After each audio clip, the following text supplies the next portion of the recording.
Chapter 1: The Promotion and the Party. When I got promoted last month, I thought it was one of the best things that had ever happened to me. I worked hard, stayed late, and built my reputation brick by brick. The title, the responsibilities, they felt earned. What I didn't realize at the time was how quickly pride can turn into arrogance. The fact that I had surpassed my husband's rank at work didn't seem like a big deal at first. He congratulated me. He smiled. He even cooked me dinner that night. But underneath his support, I started sensing something, a quiet discomfort. He insisted on paying more when we went out and started complimenting my cooking more than usual. Looking back, I think those were his ways of trying to reassert the balance, the roles he thought were shifting. Then came the company's social event. He didn't want to go. Said he had a migraine. And he's introverted, so big gatherings aren't really his thing.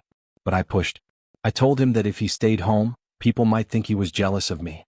So he came. For me. At the event, I was in my element. Laughing, chatting, telling stories. Then someone asked about him. Sarah, one of our senior coworkers, joked that he seemed mysterious. I laughed and started telling stories that never should have been shared. I told him how messy he was at home. How he hated when kids played on our lawn. I even brought up his fear of heights, how he trembled on that rope bridge during our honeymoon. I said things I thought were harmless, funny even. Everyone laughed. I felt like the center of attention. And then he walked over. He didn't say anything. But the look in his eyes, it wasn't anger. It was something worse. It was hurt. Chapter 2: The Fallout. The ride home was painfully silent. I tried breaking it by asking if everything was okay. He said quietly that I'd surprised him. I snapped back, frustrated, accusing him of being overly sensitive. I told him he was acting childish for not socializing. That he was just bitter because I was his superior now. That line. I wish I could rip it out of time and swallow it. He didn't yell. He didn't fight. He just looked forward, hands on the wheel, like something inside him had shut down. When we got home, he finally said something that hit me like a punch to the chest. He told me my behavior was appalling. That I had humiliated him in front of our colleagues, and worse, that I did it without even realizing what I was doing. He asked me if I had any respect left for him. I lashed out again. Called him insecure. Said this was all about me having the higher title. That he couldn't handle it. But even as the words came out, they felt wrong. Like I was trying to deflect from something deeper.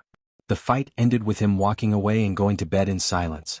And for the first time since my promotion, I felt like I wasn't standing at the top of anything, but rather staring at a cliff I had pushed my marriage toward. And I still couldn't admit how badly I had crossed the line. Chapter 3: Self-Reflection and Apology. The next morning, I texted my sister, hoping for validation. Instead, I got a slap of reality. She told me I'd been cruel. That I didn't just tease my husband, I disrespected him. Publicly. Repeatedly. I reread every message I'd sent, every smug comment I made the night before. And then I did something I should have done far earlier. I sat with my own guilt.